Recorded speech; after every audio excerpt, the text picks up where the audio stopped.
Assalamualaikum warahmatullahi wabarakatuh. Sugeng kinjah para rawuh bapak-bapak, ibu-ibu, saha kanca-kanca sedaya ingkang kula tresnani. Kula katuraken puji syukur dumateng Gusti Allah Subhanahu wa taala. Awit kita sedaya taksih paringan sehat lan sih rahmatipun saengga saged sempal wonten mriki kanthi bejo. Kaping kalih kula badhe ngenalake diri rumiyin.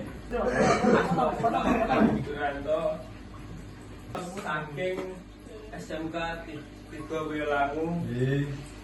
Dina menika kula badhe ngaturake sesorah kanthi irah pentinging gotong royong ing urip bebrayan.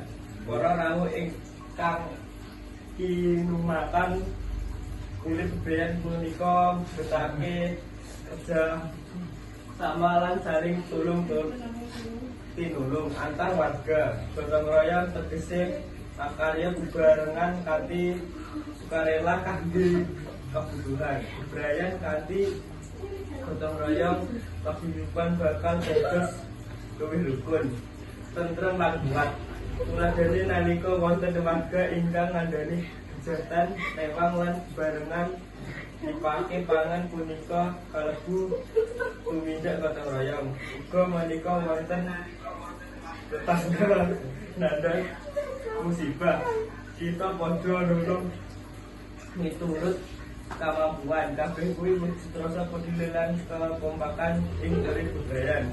Mula saking punika ayo padha jaga lan muri-muri budaya lan gotong royong wiwit saking omah sekolah punika rakyat supados urip kita tansah rukun, tentrem lan makmur barengan. Mugi Gusti Allah tansah paring pitulung lan pangayoman dumateng kita sedaya.